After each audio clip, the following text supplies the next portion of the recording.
So get in line and do right. All right, peace and blessings, assalamu alaikum, shalom, welcome everyone. We are back and we are live. Our conversation today, the topic that we're getting into, labor and liberation, a Black first perspective on the American job market.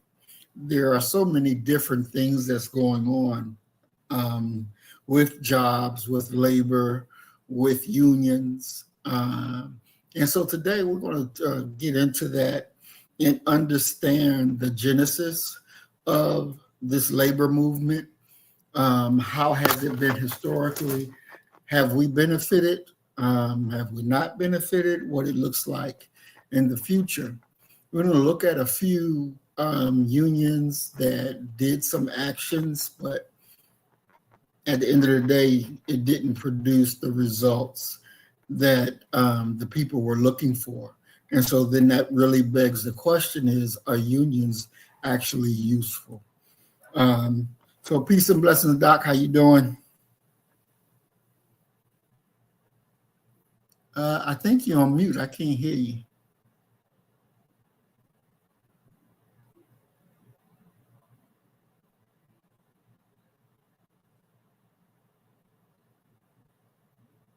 Still can't hear you.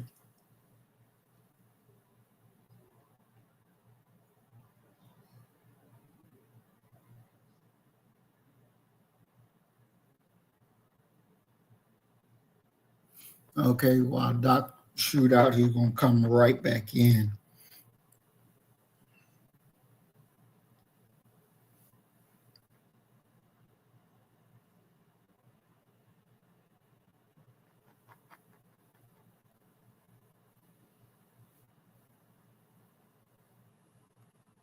All righty, all right. So this topic tonight, we're definitely going to get into some good things. Okay, let's see. Still can't hear you, Doc.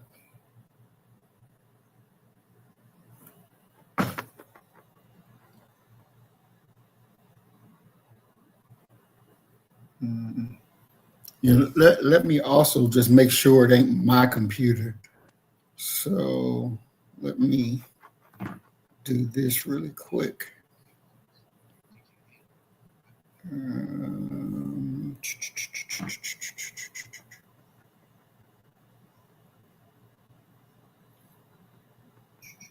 Okay, try to say something, Doc.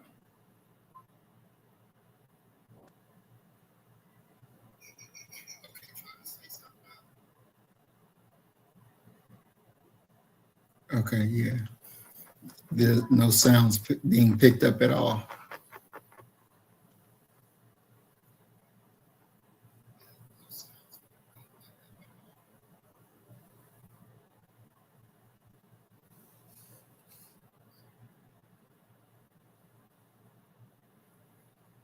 All right, so Doctor's going to come back at it again.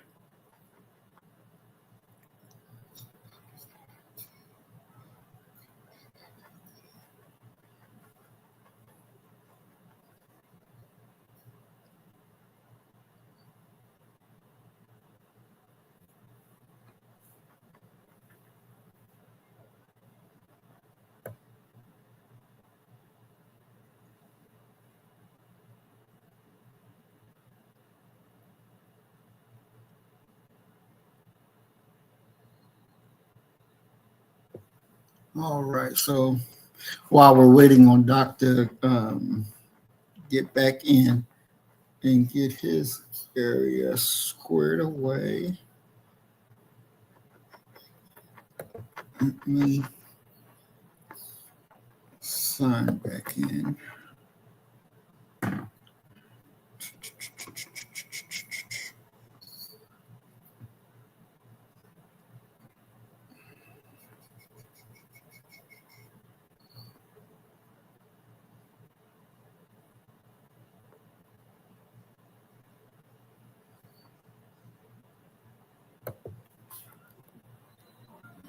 Okay. 3.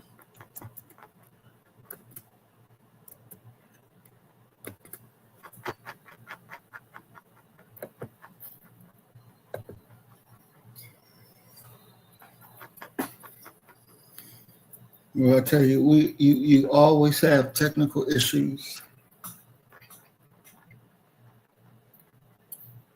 that don't seem to ever want to cease.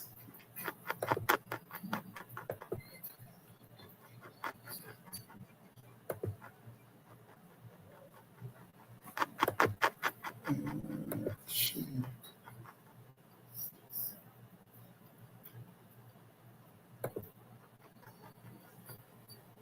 Uh,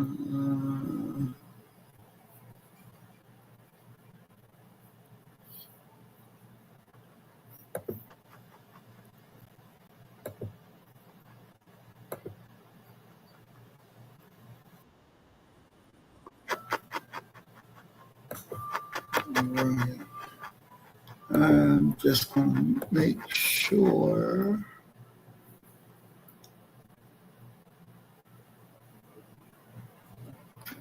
Lord, that's too long.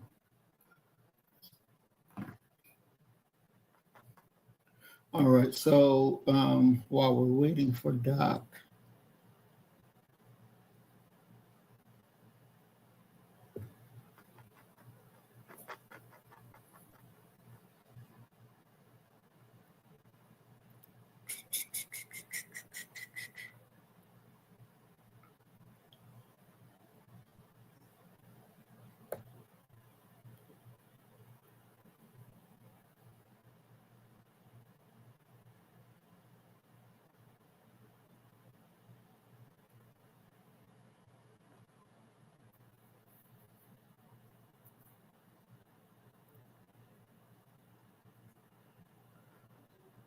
mm,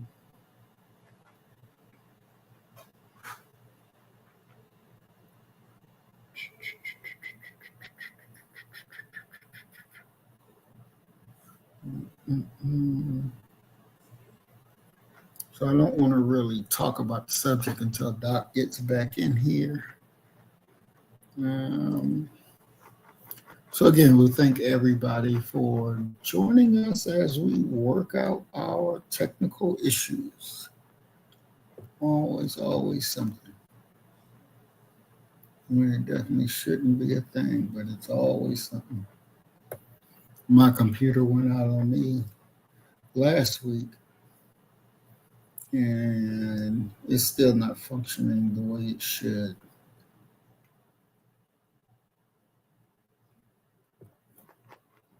Mm-mm-mm.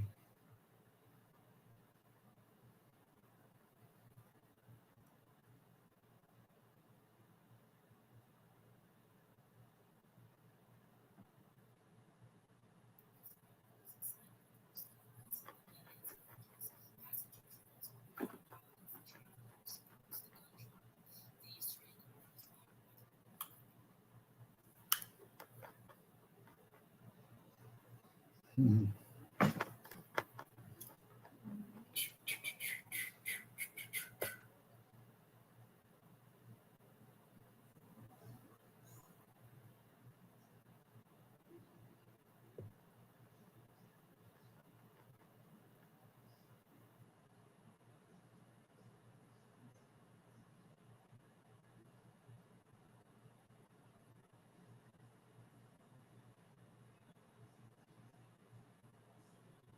Oh, okay, Doc is back. Can you hear me? Yep, I can hear you now. Okay. Okay, I All switched computers, so righty.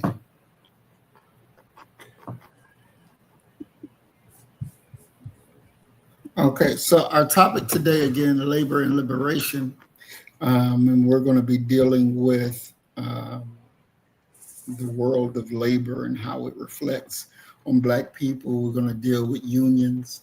Are they still relevant, or have they passed their time? Let me get my notes back open.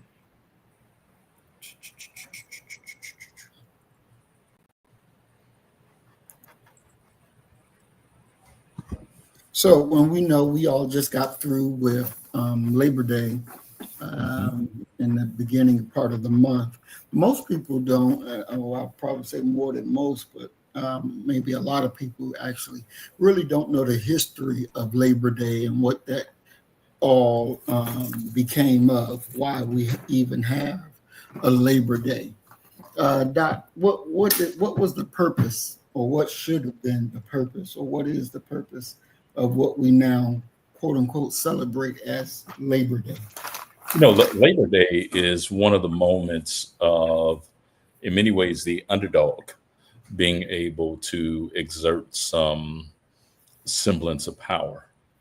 Labor Day is a celebration of one of the two combatants of what I would argue is America's longest running war, and that is a war between workers and owners.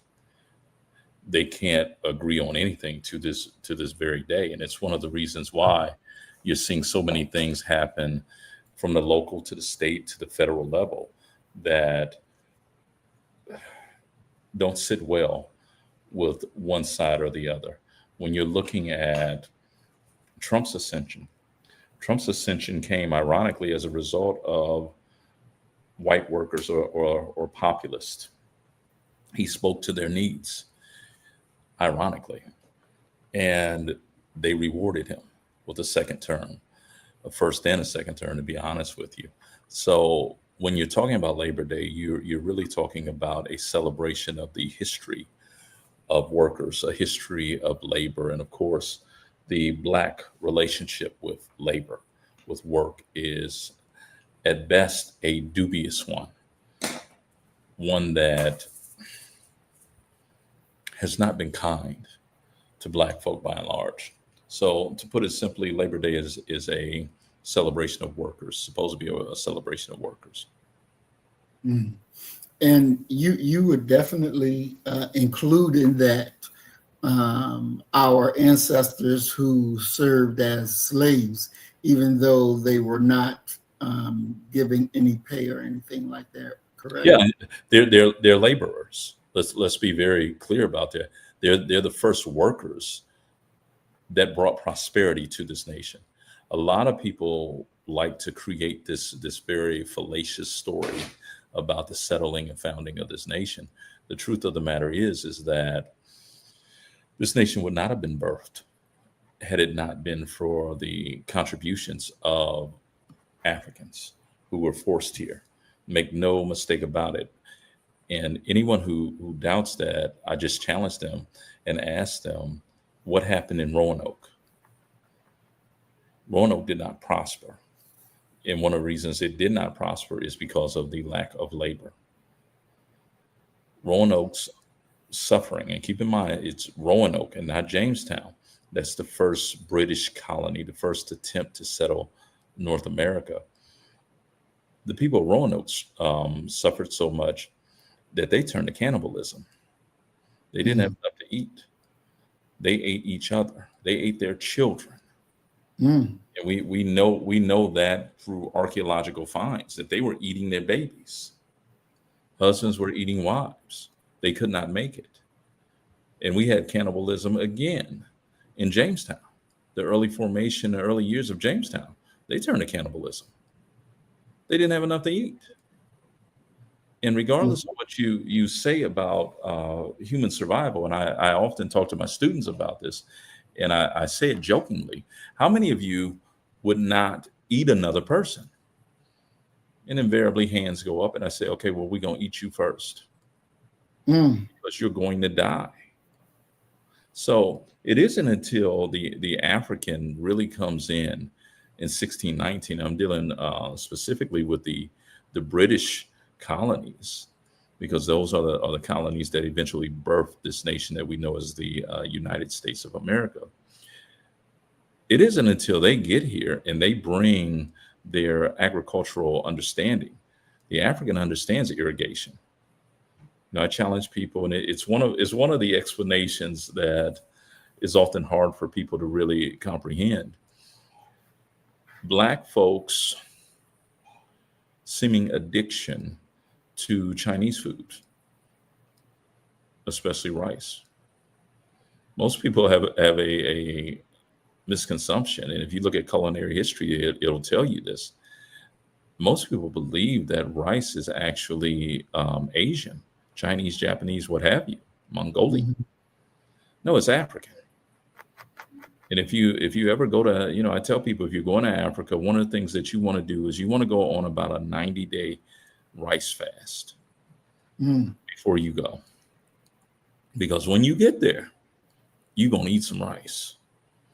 And when Mm. you get tired, I remember being at a hotel and we got tired of eating rice. So nobody ate any of the rice that was put out at the buffet. They ate everything but rice. This was Oh, dinner. We got up for breakfast. Guess what was sitting out there? rice. That rice you didn't eat last night, Playboy. That's what was up for breakfast today. Rice, some toast, and some orange marmalade. Mm, mm, mm, So mm. it's one of those where when you look at the sheer survival, let alone the flourishing of this nation, the sheer survival, you have to lay it at the feet of working people, of laborers, of poor people, but especially the African, because the African is going to bring that food staple of rice with him. How to grow rice. Look at where rice is grown. South Carolina, the Sea Islands. How black are those Sea Islands to this day? Mm. So you have to, it fits when you understand the entire story. It fits together very nicely, but you have to tip your hat to enslaved Africans. And one of the significant clues that the British understood the centrality and the indispensability of the African to the strengthening colonist Mhm. is that as soon as the colonists tried to break away, the first action that was taken by the British, they banned the transatlantic slave trade. They said, "Oh Mm. no, you can't bring any more in. And if we Mm. catch you bringing them in, you're going to hang, and you're going to hang on that ship." Because they understand how did they get this powerful and this haughty to the point where they can talk back to the modern day Rome, to their Rome? It's because of the labor of the forced labor of these Africans. And of course, the British are going to pivot when they can't import them anymore from Africa, from Alkebulan. They're going to run around them and they start a domestic slave trade. So as slavery is being phased out in the northern regions, you have a choice. You can either let them go or you can sell them south. And probably the most infamous selling of Africans south came from Georgetown University. What we know is Georgetown University now. They were going bankrupt. Mm. All Georgetown had was some enslaved Africans. That's the only thing they had that was worth anything. And instead of letting them go free, they sold them south. And we had maybe 5-10 years ago, there was a professor at Georgetown who assigned to his class to find the descendants of these Africans that had been sold by Georgetown south, and they found them. Oh, wow. Yeah, they actually found their descendants, and I want to say, if I remember the entire story correctly, I want to say that what they did was those descendants of those sold Africans are allowed to attend Georgetown University now for free, Mm. pay their tuition and fees. So you can't talk about the birth of this nation, the flourishing of this nation, without talking about the indispensable role that the African laborer has. He builds a Jamestown. Mm. He fed the colonists. Mm. And I'm talking specifically about the British mainland colonies, but go through the Caribbean and see what you find as far as food. Go through New Orleans, gumbo. What is an integral part of gumbo? Rice. Mm. So the African worker, the laborer, he brings so many things, and we could go on and on about the culinary contributions, but look at something that has been discarded historically by upper class folk, by sedity white folks like chitlins. They eat chitlins now. Mm. One of my grandmother's favorite stories was doing day work for a white woman, and the white woman went out and bought 80 pounds of chitlins. And then these are unclean chitlins. And Mm. they wanted her to clean on. She said it is physically impossible for me to clean 80 pounds of chitlins. So she did like maybe 30. The lady was having a Christmas party. She cleans 30 pounds of chitlins and fixes them up and what have you. The party is going on, and my grandmother, it was time, her shift was over. It was time for her to go. And she says that the white lady runs in there. No, no, no, no, no, no. Oh my God, the impossible is happening. We're running out of chitterlings. And she said this white woman ran and got the pot that she knew that she had prepared the chitlins in, Mm-hmm. grabbed some frozen, unclean chitlins, slammed them in that pot, turned that fire on high, like she was trying to get them ready. 20 minutes, like Uncle Ben's or something. My grandmother would always say, she said, "You think you done smell funky? You ain't smell funky till you done smell some boiling shit." Oh my God. She said that it cooked all the way into their wallpaper. These were old white people. They had wallpaper. Said that funk got in that wallpaper. And she said you could not, and this is Ohio, Christmas, December. She said you could shut the windows. So you could not stand to stay up in there. So you see an honoring of the African labor and workers' ingenuity in that way. And we can continue this conversation on and turn our attention to what is now, as my daddy has found out, one of the highest price cuts of meat, oxtails.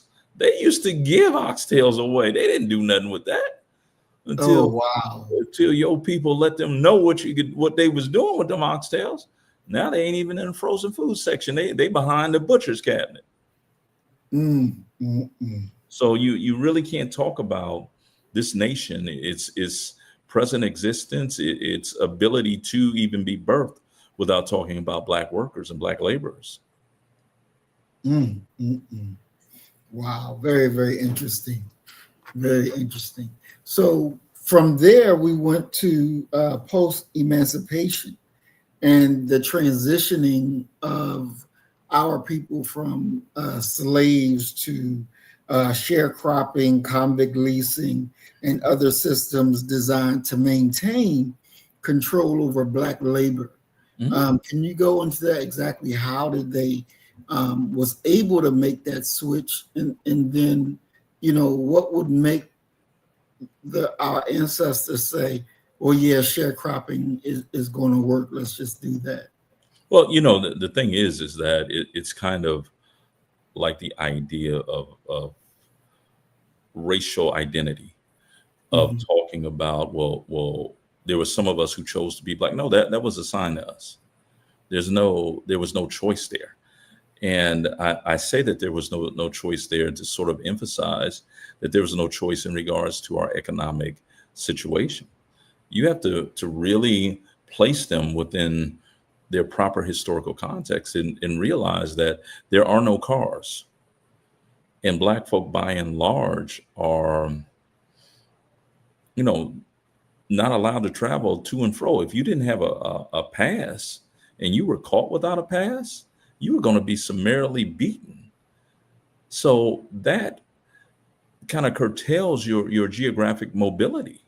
So most people had probably not been more than 5 to 10 miles away from their home plantation.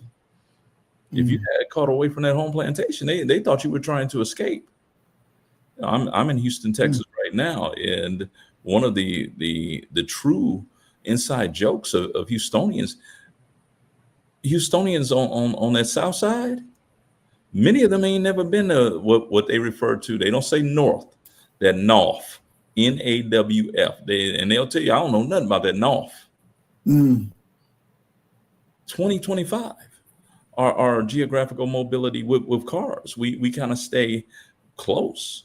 So when they go, quote unquote, free, 1865, you're looking at a situation where many of these people have never been more than 5 to 10 miles away from their home plantation.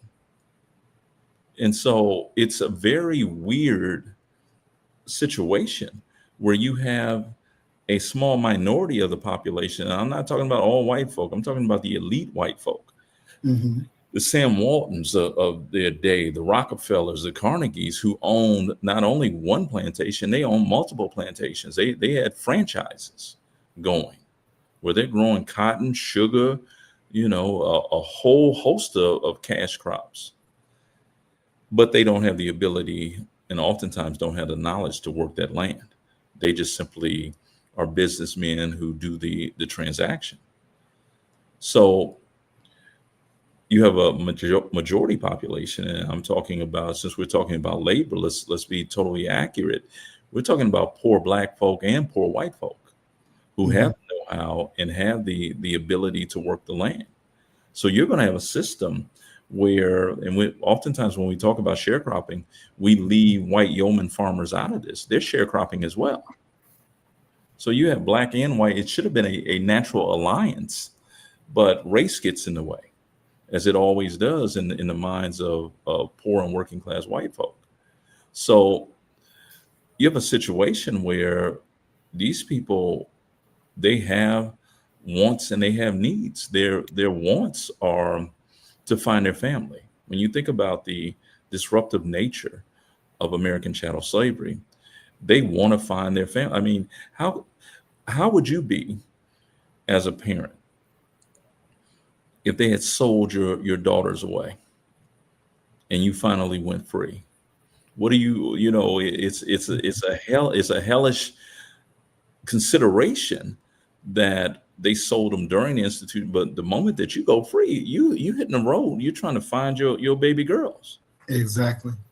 So they're human, they're no different than that. So you have a population who want to go and search for their people, and that's where that great term from, and it survived in the American lexicon, sold down the river. All we know is they were sold down the Mississippi River. When they took them away, they headed down that river. Okay. So Mm.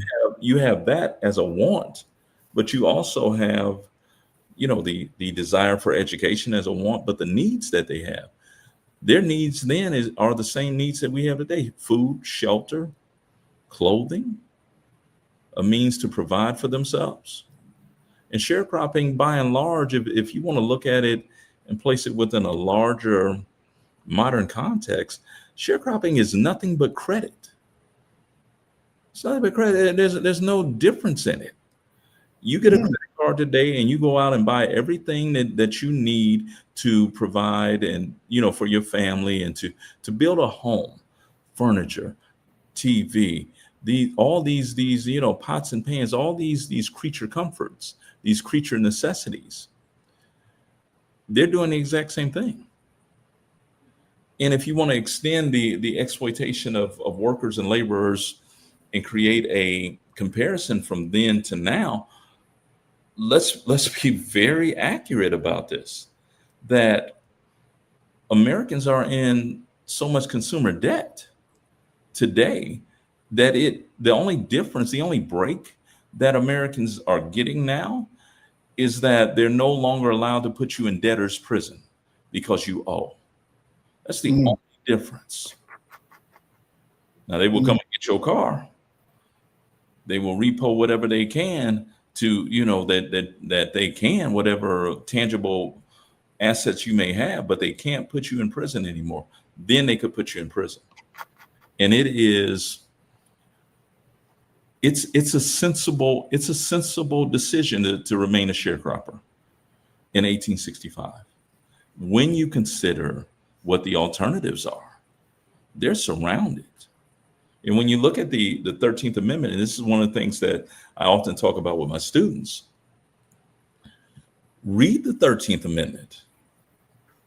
And one of the biggest mistakes our people make when you ask them about the 13th Amendment, they say quite simply, well, the 13th Amendment abolished slavery. The 14th Amendment provided citizenship for those who were born in this land. The 15th Amendment provided a franchise for males.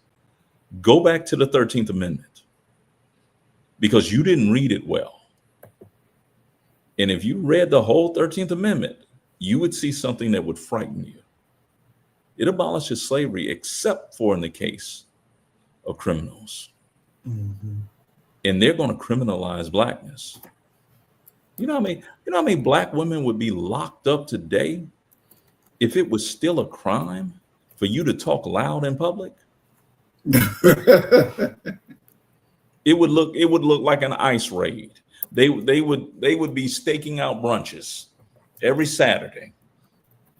Just go to as soon as they start talking loud, just rush in there and arrest them. That's a crime. Not getting off the sidewalk when white folk are coming, that's a crime. For taking a mother taking her 5-year-old, and we're talking about 5, 6, 7-year-old kids, taking them to the general store because she has to watch her child. Take your child with you. But if you ain't watching them close enough, and one could argue that this is where that famous comedian riff is of when, I mean, y'all mama took y'all to the store and told you, don't you touch nothing, don't you look at nothing, don't you, all those types of things. Right. Well, in 1865, in the era of Reconstruction and the nadir that followed behind it, if you're a 5-year-old child and you were in a general store and your mother was not watching you closely and you grabbed a hat and put it on your nigger head, you ruined it. Ain't no white person gonna buy no hat that's been on your nappy head. That's a crime. And that child would be arrested, and that child would be put on a chain gang, convict lease system. So you're facing, as a worker, between a rock and a hard place. Do you stay where you're at and sharecrop and do as the Wu-Tang Clan tells you to protect your neck? Or do you venture out and go searching for your family and risk being picked up as a vagrant? They have vagrancy laws. It's against the law for you to be somewhere and not have a white man who will come into a courtroom and will vouch that you work for him. Chain gang. To run away from debt. Chain gang. So in many ways, whatever move you make, you're going to be economically exploited. Let's just be honest about that. There is no, except for maybe 1% of 1 to 2% of black folk, there is no escape route from this. So choose your poison. And if they put you on, if they arrest you and put you in prison, think back to the movie Life. Were they sitting around chilling? No, they was working. So one has to ask you have to ask yourself, are they working inside those prison walls? No, not totally. If someone wants 200 acres to be cleared, they would call the sheriff, the constable, or whoever, and they would lease out like you lease a car. They're going to lease out 200-300 convicts. You're going to go out and you're not being transported back to the prison. So how do you keep them from running away? You keep them in cages. Now imagine, the same cages that you would see them wheeling in a tiger or a lion for a fair, a circus or whatever. Just imagine being in a steel metal cage in June, July, or August in Houston, Texas. How hot does that metal get? And at night, you're in a cage. What if a snake gets up in there, a poisonous snake? You can't see. There is no light. And there's 75 to 100 of y'all crammed up in there. Oh, wow. So you're facing a situation where, would you rather go through that hell, or would you rather be within the confines of a plantation and some environs that you're used to with your family? That's what formerly enslaved Africans are facing from the moment that they walk out of the institution of slavery. There is no industrial revolution going on at that time. There is no escape for you. Good Lord. Now you talked about the debtor's prison, but that wasn't us because we didn't have credit. So that was white folks, right? What do you mean you don't have credit? You do have credit. Uh-huh. How'd you get the seed, the sharecropper? How'd you get the clothes? How'd you get the land? Credit. Yeah, they extended you credit. You go down there to that general store and you make your mark, because keep in mind, the vast majority of us were illiterate. You couldn't read that contract. And if you can't read, you can't do numbers. And at the end of the year, when that crop comes in, you don't take that crop to market. The landowner takes that crop and takes it to market. And he will come back and he will tell you, well, it wasn't such a, the market's down. Your crop was only worth $1,200, but y'all were extended $2,000 in credit from food and land and all that. So you owe me $800. Wow.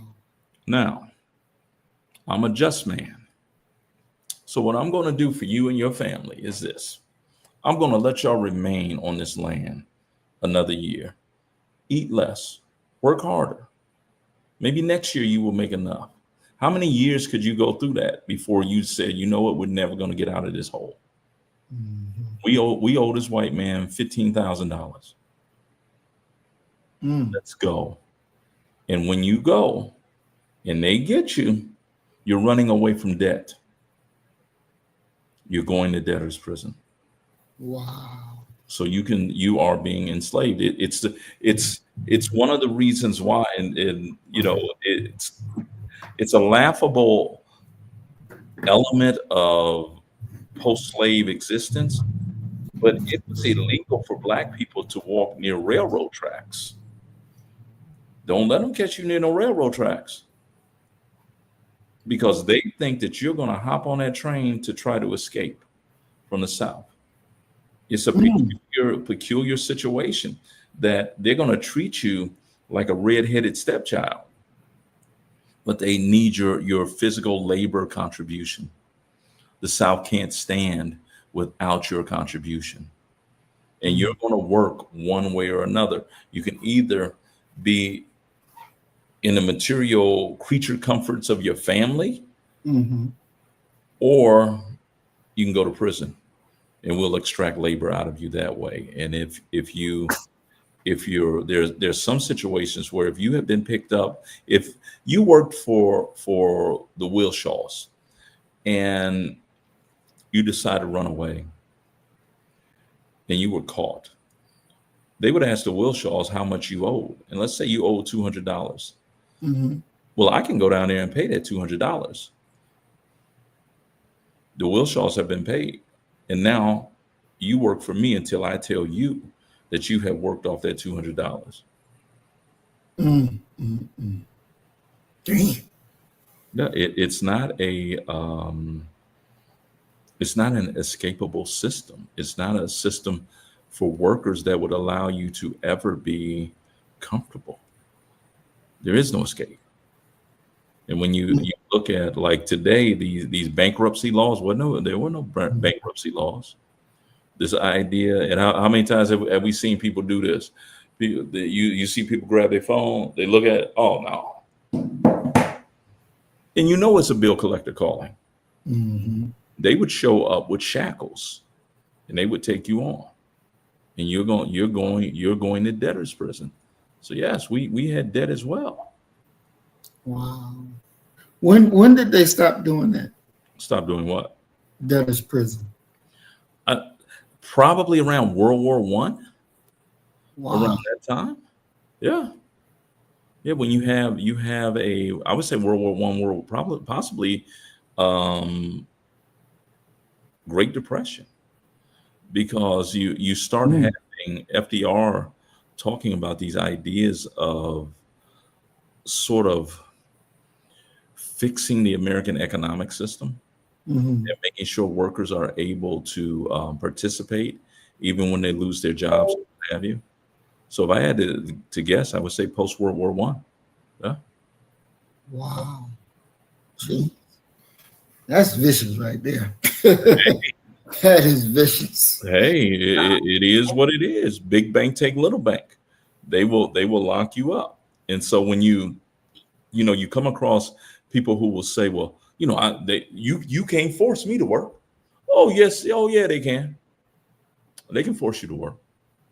Mm, You will work. You will work. mm, You think you the first person that came up with the idea? Well, just don't work. Okay. Okay. And when they come up in there and they grab one of y'all and tie you up to a tree, hang you from a tree, and set a bonfire up underneath you, yeah, mm, you gonna work. You gonna work, mm, or you mm. won't eat. Wow. A man who does not work does not eat. Did the slave owners and the plantation owners, did they have insurance on their slaves and their sharecroppers? Certainly. During the slave experience, for sure.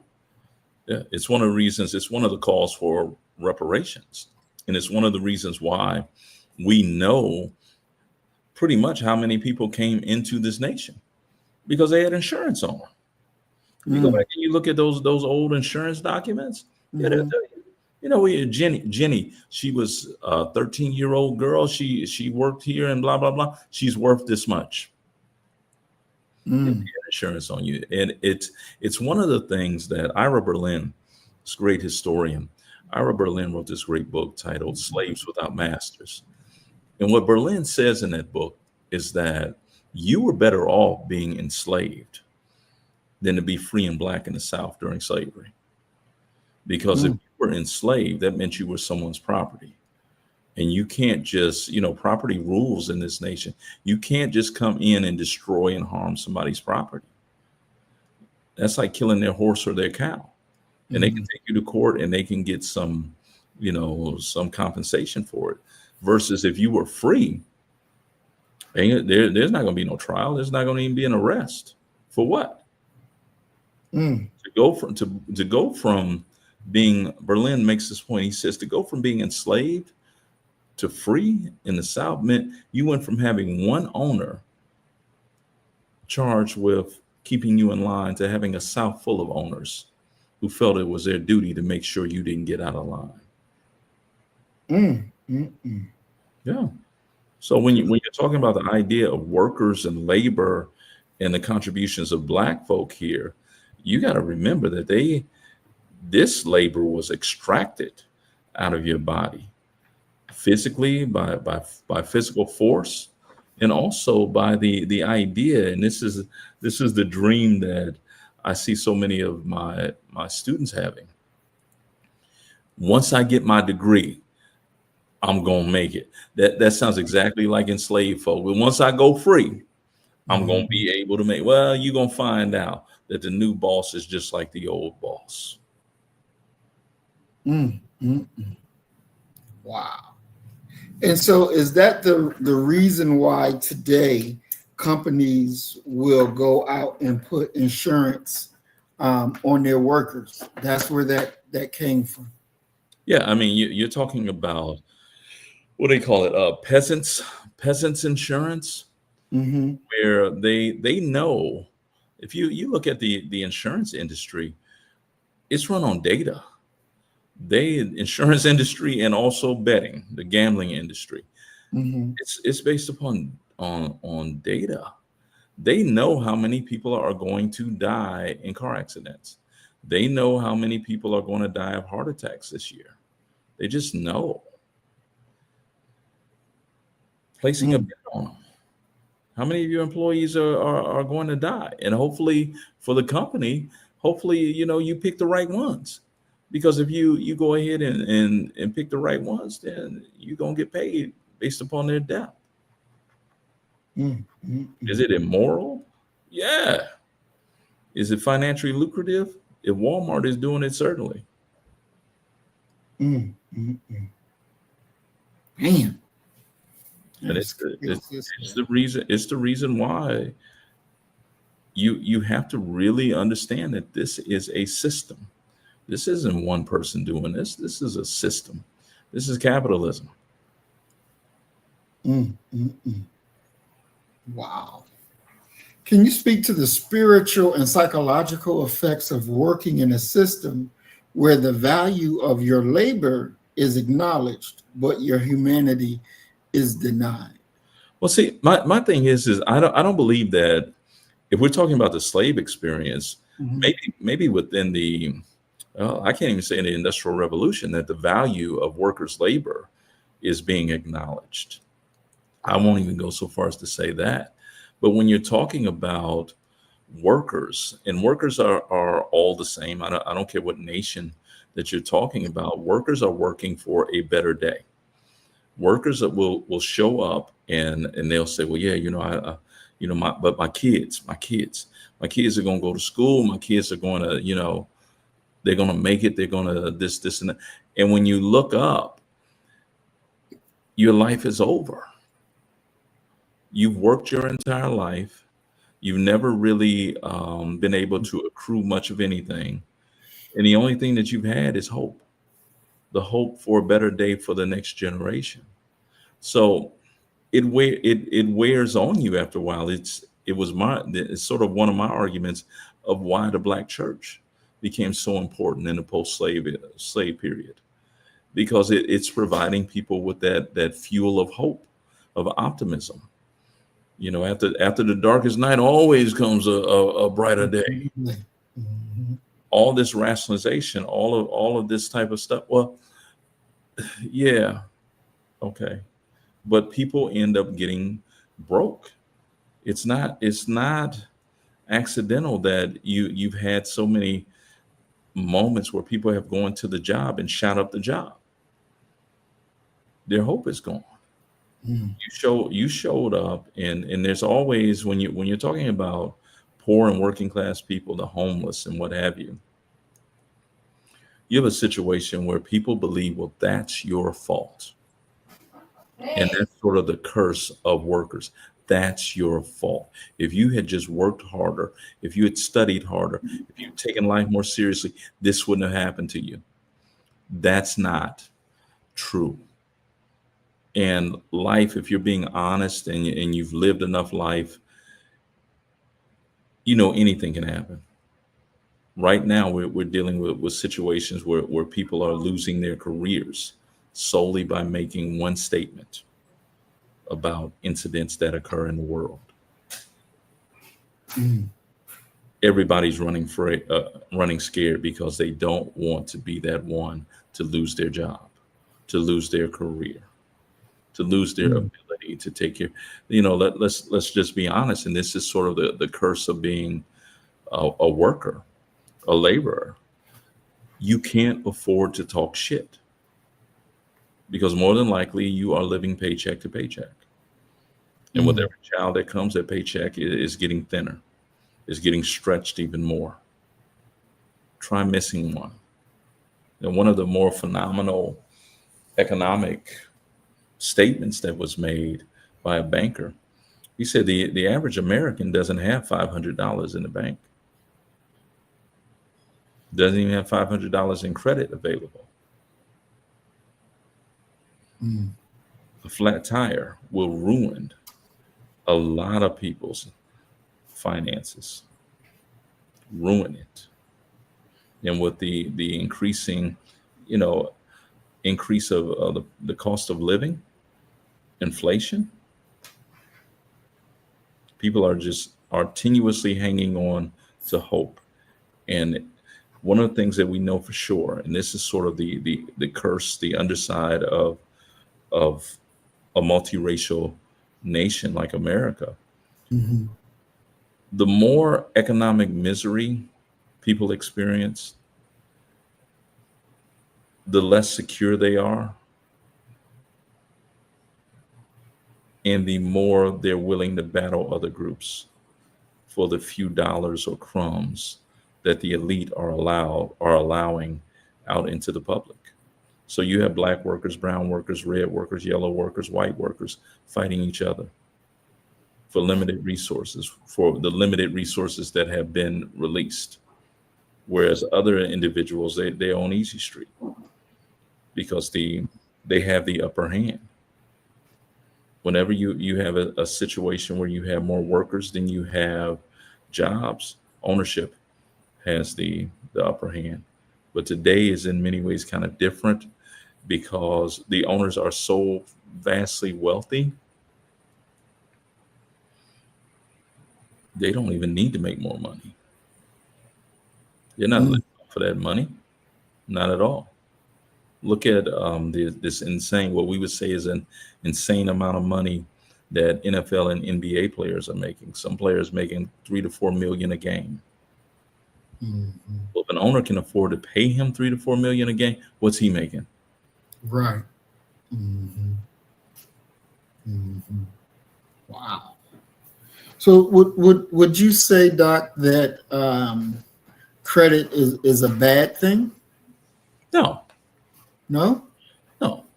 I wouldn't say that credit is necessarily a bad thing. It would allow you to go out and secure something immediately.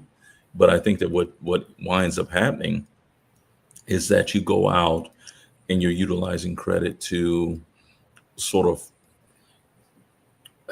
make a path to a lifestyle that you can't afford. There are Mm, people who use credit reasonably, and then you have people who use credit recklessly. And one of the when I went through my worst financial patch of my life, I made a conscious decision. I'm not going to go out and get credit cards because mm, there's always a need. And as a human, we don't want to be in a position of discomfort. So you go mm. out and you get something that can momentarily, and when I say momentarily, I'm talking about maybe a bed, maybe, something that is a necessity for you to live. But let's be honest, you didn't have the money to buy it. Right. And so now you have this item that you're using and hopefully you're enjoying, but you have less money to pay for it and you couldn't pay for it from the beginning. So in many ways, credit turns into a situation where companies are going to strangle you, are going to take you into deep waters. And there is no, for a lot of people, there is no getting out of it. When you look at the payday loan thing, Mm, how are you going to get out of that? exactly. How are you going to get out of that? What's your plan? Because just paying it, you're not even paying any of the principal down. Mm, mm, mm, mm. Wow. And that's the curse of being poor in a rich nation. Mm. So when we look at capitalism, because you said it's not an individual, it is a system. It's a system. So we look at capitalism and the question about the labor versus humanity. We could say, or could we say, that it is because of capitalism that when it comes to workers, there is no humanity that the company sees. They just sees workers and bottom line. Would that Certainly. be proper? Certainly. One of the most hopeful and best stories that I ever heard was a company that was going to fire some people. They had looked at the data and they Mhm. said, listen, we got to let this many people go. This is if we want to turn this level of profit. And they're not talking about losing money. They're talking about increasing their bottom line profit for their shareholders and what have you. So the gentleman, the foreman that they assigned to let these people go, he refused to do it. And he tells the owner of the company, owner CEO, he says, listen, no, no, no, no, no. Those numbers that you're cutting, those are people and those are families, those are children. I'm not going to do it. I want you to do it. I want Mm, you to sit across from them and to tell them that they're thank you for your 20, 25 years with this company, but your services are no longer needed or necessary.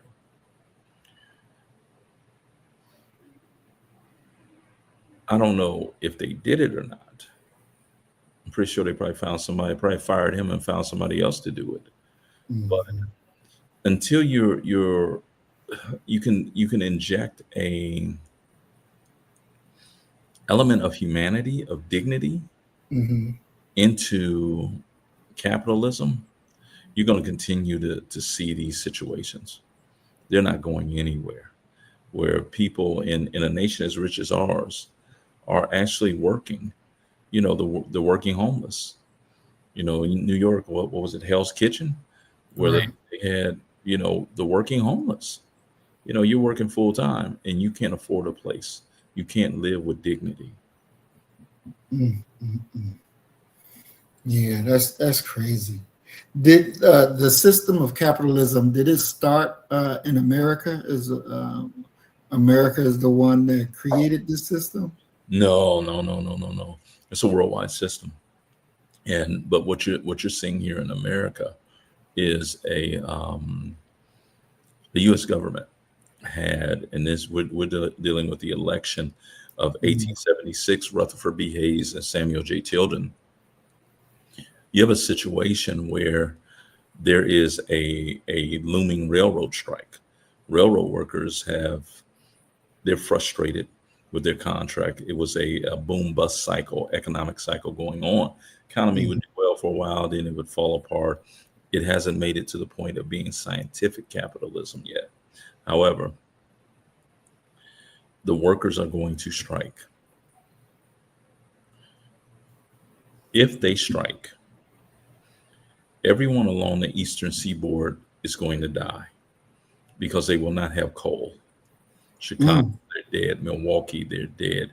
Detroit, they're dead. Boston, New York, these people are going to be dead. So you have a situation, and it's one of the first pivotal questions that face this nation as far as the government deciding between workers and owners. And I'll ask you this question: Should workers be allowed to strike? I think it depends on what their job is, their Okay. job are. Okay. See, most people say, yeah, workers should be allowed to strike. But what happens, and this actually happened on Reagan's watch, what happens if the air traffic controllers go on strike Hmm. and you up in the air? Hmm. So we have a situation developing with the railroad workers. Do they have the right to strike? Mm. And the government is going to ultimately say no. And the way that they're going to prove to you that you don't have the right to strike is that they're going to use the troops that have been protecting black folk in that post-Civil War period. They use those same troops to force railroad workers, because it is a skilled job. They're going to force them to go back to work, and they're going to kill a couple of them Mm. to emphasize the point of we are not playing with y'all. Y'all need to go back to work. So what you're looking at in this nation is a developing nation that will become a industrial giant, which colors and changes a whole lot of things as far as the volume, the expansiveness of labor, and what it actually means to be a worker in this nation, and what are the rights. One of the imports that the Irish, the Polish, the Russians, the Italians, the new immigrants brought with them was a developed sense of worker rights and the willingness to join together as workers and to even effect a labor strike. That wasn't appreciated in this nation. Mm. And it's one of the reasons why you've seen this nation in many ways not be very accommodating to workers. And it's why we're looking at what we're looking at right now, because companies are more concerned with profit than they are with workers. Mm. And you're seeing Huey P. Newton of Black Panther Party talked about this. He said, listen, quit talking about corporations as if they are national entities, that they are confined within national borders. He said these corporations will go anywhere that they can find cheap labor that they can exploit to increase their bottom line financial profits. And he's correct. And that's how you're seeing companies in Bangladesh. You know, Nike's being made overseas in Asia and being brought back over here with a marked up price. That's what Mm, you're seeing. You know, mm, and that's why it's occurring. You're talking about what they would like to say, and it is unfettered capitalism on one end, but it becomes very socialistic when the needs of companies and CEOs are stated. Corporate welfare. They don't have a problem with the United States government transporting their goods to for sale, helping them to market their goods. Okay, the government should be involved in that. But when it comes down to worker rights and things like that, they want laissez-faire. They want the government to turn a blind eye to whatever it is that they're doing. mhm. Exactly. You know, when we had the strike here this summer, when the the trash men and women, when, Sanitation experts, brother. yeah, there we Sanitation expert. I'm a former sanitation expert, brother. That is an offensive term. Talking about garbage, yeah, the garbage man, a sanitation expert. That's what we are. Yeah. And if we need to show y'all what happens to society when we take our expertise away, we're more than Mhm, willing to do it. mhm. And they did. And you know, I was telling people, especially at work, well, it's not going to last long because what's going to happen? You know, the mayor took it to the courts to get an injunction to Mhm. say that, you know, you can't strike. Well, the 911 workers couldn't strike, you know, and some of the other people couldn't strike, but they allowed the garbage people to strike. Now, I said, this is not going to go long because she's going to Ronald Reagan their ass one way or another. And little behold, she said, we're going to have to get some other workers up in here. Next thing you know, that goddamn union caved in just like that. He was like, I'm not happy with what we got, but my people got to work. They got to have jobs. They got to eat. So I ain't had no choice but to give in. So then it was like, then why did you do it in the first place? Mhm. If you knew you couldn't win, Mhm. why do it? And you know, trash piling up, and then they had to get back to work and go clean up all of that mess Oh, that they had to go out there and oh, clean it up. man. So it's like, what Well, was all that it takes for? it takes you back to the question of big bank take little bank again. You know, my father, he's a United States steel worker. They went on strike. AK Steel. They were locked out, meaning no work, for close to 3 years. Think about being locked out. Think about not getting a paycheck for 3 years. I remember my dad would come home. They would, another one of the local unions was trying to help, and they would deliver bread. So we got 4 loaves of bread and no meat to go with the bread. So we Mm, making peanut butter and jelly sandwiches, trying to make it. I think that the number was over 80% of the steel workers experienced a divorce during that 3-year period. mm, mm, And you have a situation, and I don't care if you're talking about sanitation experts, I don't care if you're talking about professional athletes. How long can you hold out? mhm, Remember the NFL went out? I know you remember this mhm. when they brought in the quote unquote scabs. The scabs, yeah. Yeah, and the Cowboys was finna play. I want to say it was the Eagles. They was finna play the Eagles, and the regulars for the Cowboys came back to play the Eagles.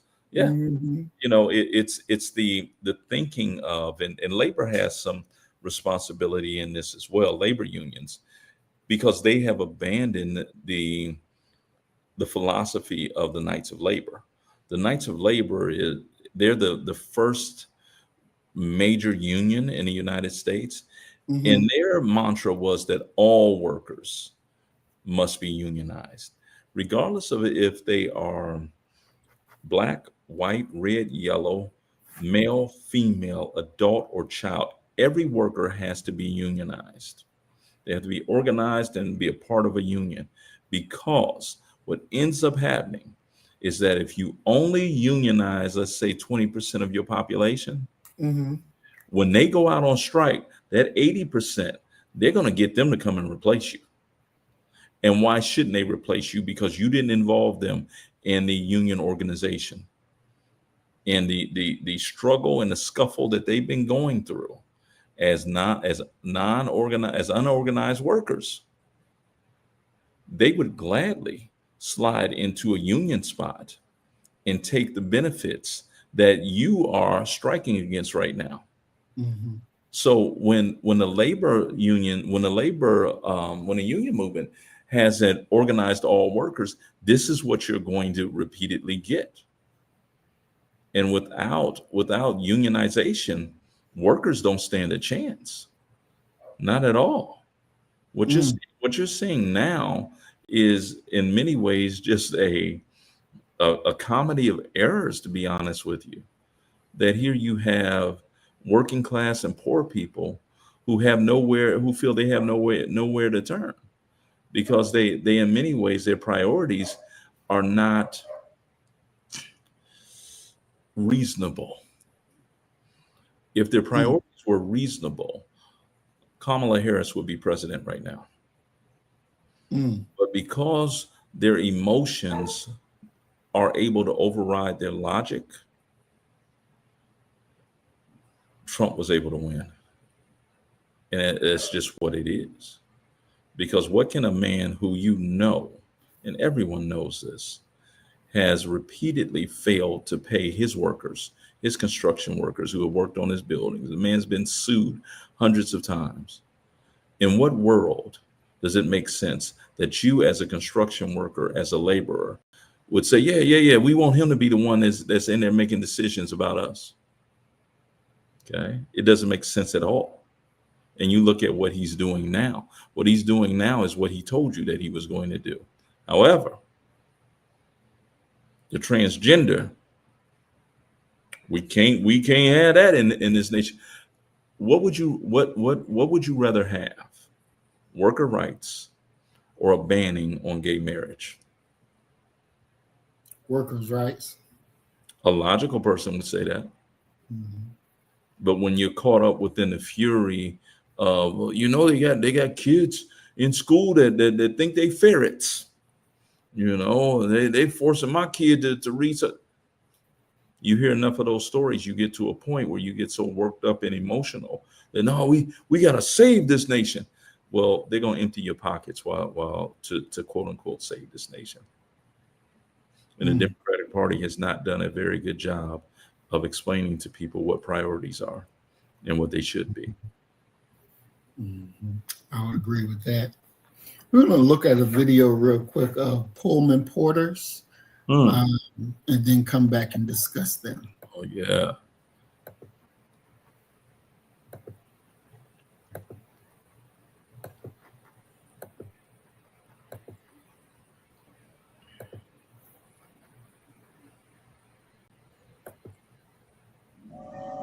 It's 1920, and you're on a westbound train from Chicago.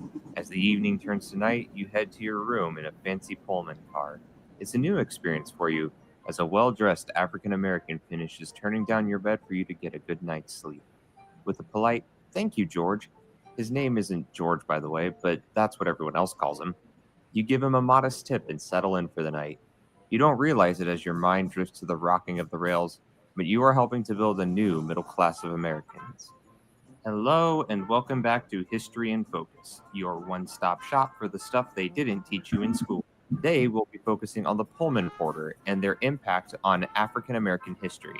Just remember to give Freedom a ring and hit that subscribe button. But before we get started, I just want to make a quick mention that my primary source for this information is the fantastic book Rising from the Rails, Pullman Porters and the Making of the Middle Class by Larry Tye. If you want to learn more about the Porters, I highly recommend it, and we'll include a link to the book on Amazon in the description below. So first and foremost, let's establish what a Pullman Porter is. A porter is someone who will help passengers on a train ride. Think of them like a flight attendant. The most prominent user of porters was the Pullman Palace Car Company. Founded in 1867, the Pullman Company was the leading manufacturer of sleeper cars for the railways. Created by George Pullman, the Pullman sleeper car was a design that was more comfortable and luxurious than anything else on the rails. They had seats that turned into beds, private rooms, and staffed kitchens. Before long, every railroad was requesting cars from the Pullman Company. But the Pullman Company didn't just build the cars, they also hired the staff who would work on them. Pullman porters were African Americans who worked for the Pullman Company, attending to the needs of the passengers. This included everything from turning down beds, shining shoes, to fetching food. According to a 1926 report, the average wage of a porter was $78.11 a month, for a total of $973.32 a year, or $15,541 today after adjusting for inflation. When you include that most porters made an average of $697 on tips, that amounted to $27,111.60 in today's money. However, Pullman porters were also required to pay for their own food and uniforms. Now, the reason why George Pullman hired only African Americans was not necessarily for altruistic reasons. After the Civil War, there was a massive population of recently freed slaves who were looking for work. Recognizing that these former slaves already had the right demeanor for servitude and could be paid low wages, George Pullman quickly set about offering men jobs to work on his cars.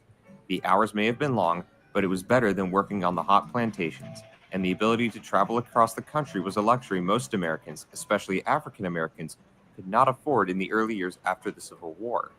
By the 1900s, the Pullman Company was the single largest employer of African Americans anywhere in the country. In African American communities, being a Pullman porter was considered not only a respectable job, but a prestigious one, and often generations of African Americans worked as porters for the company. This helped to create a new middle class for the African American community, and one that would go on to be influential in the coming years.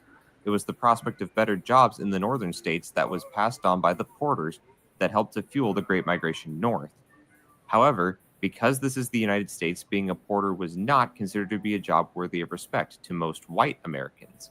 Most Pullman porters were simply called George because they were seen as being George's boy, similar to how a slave was viewed. In fact, of the 12,000 porters who worked for the Pullman Company, only 362 of them were actually named George. This would sort of change in the 1910s, as a group calling itself the Society for the Prevention of Calling Sleeper Car Porters George, which included prominent members such as Admiral George Dewey, Babe Ruth, and King George V, was founded. Despite being founded as a joke, the group lobbied the Pullman Company to eventually install racks showing cards with the actual name of the porter on duty. However, this was far from the worst offense faced by porters. They were often subjected to racism, both from passengers and the Pullman Company itself, sexual harassment, and all the while forced to carry a smile. As Ty describes it, his was the best job in the community and the worst on the train. While the Pullman Company was the largest employer of African Americans in the country, they often looked for a specific type, namely ones with darker skin complexions. The most agreed reason for this was so that the porter would not be confused with a passenger and, in essence, to be invisible to the passengers. Some passengers would also regularly subject the porters to degrading. Besides the usual use of the N-word, passengers would ask porters to bark like a dog, let children ride them like horses, or rub their head to get good luck. There were also the regular issues that would come with intoxicated passengers, such as vomit, and trying to get porters to sleep with them. In one particularly interesting case, Sumner Welles, the Undersecretary of State during the FDR administration, and the handpicked successor to then Secretary of State Cordell Hull, propositioned porters to sleep with him. When this became public knowledge, Welles was forced to resign in disgrace. It was these conditions, long hours, and low pay that finally convinced porters to begin organizing. Barred from joining other white-dominated railroad unions, in 1925, the Brotherhood of Sleeping Car Porters, or BSCP, was created. This was the first all-African-American union, led by Philip A. Randolph. The union would scratch, claw, and lobby for improving worker conditions for 12 years, before becoming not only the first African-American union to receive a charter from the American Federation of Labor, but also the first to sign a contract with a major corporation. Perhaps the least celebrated legacy of the Pullman porters is their work in the civil rights movement, as several served as early leaders. It was E.D. Nixon, a Pullman porter from Montgomery, Alabama, who organized the Montgomery bus boycott, first by choosing Rosa Parks to violate the law that required African Americans to give up seats to whites, then by choosing Reverend Dr. Martin Luther King Jr. to lead the following bus boycott. Malcolm X, in his early youth, worked for the Pullman Company, and his experiences there helped to shape his worldviews on civil rights for African Americans. The BSCP would often lend their meeting halls for civil rights groups to meet at.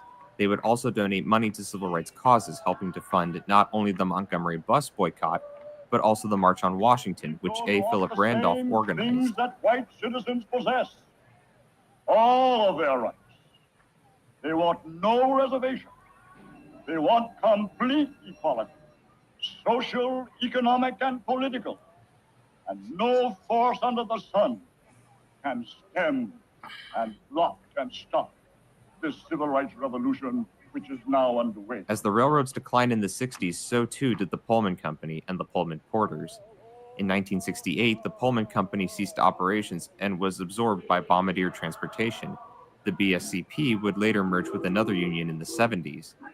While the Porters themselves may no longer be around, their legacy is all-encompassing, not just as leaders for workers' rights, nor as the vanguard for the civil rights movement, but for the legacy themselves, their children, and their children's children, established as teachers, doctors, pastors, political leaders, and judges.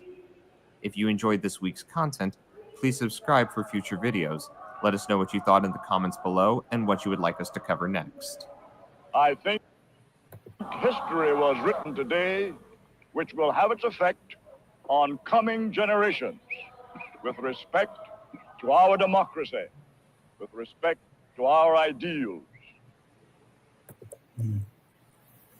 All right. Very, very interesting. Very, very interesting. So, Doc, anything that the video left out that we need to know about the Pullman Porters before? No, I don't think there's anything that was left out. Well, maybe this, that two of the porters who were not mentioned. One was young man by the name of Malcolm Little, okay, who they refer to as Detroit Red, Malcolm X. And Malcolm writes in the autobiography of Malcolm X, he talks about there being another porter who was on there who was also a Red, that was the funniest guy that he'd ever come across. It was Red Fox. They were both Pullman car porters. Oh, wow. Yeah, they were both, and they actually worked together. Okay, Malcolm and Red Fox. Wow. So when you're talking about labor and you're talking about the upliftment of Black folk, you can't have a really relevant conversation without talking about Asa Philip Randolph. Randolph is the father of the modern day civil rights movement. It's Randolph who actually takes FDR to task during the Great Depression. World War II is breaking out, and FDR doesn't, he's in a tough spot. You got to remember that FDR is a different kind of Democrat. So the Southern Democrats, who eventually become the Dixiecrats, they're going to block what FDR is trying to do, especially if it benefits Black folk. So he's between a rock and a hard place. But Randolph tells FDR, he says, listen, we need for you to ban discrimination in the wartime industries because Black people pay taxes. And how unfair and ironic is it that the very taxes that Black folk are paying the U.S. government is sending this to companies who won't hire Black folk. Ban discrimination in the wartime industries. FDR refuses to do it because he says, if I do that, the Southern Democrats the Dixiecrats are going to hold up in Congress every bit of New Deal legislation that I'm trying to get through. He says, okay, well, if Randolph says, okay, if that's how you see it, but we're going to march on Washington. And this is the 1941 March on Washington. And he said, basically, the threat is, wait until the master propagandist, Adolf Hitler, gets a load of this.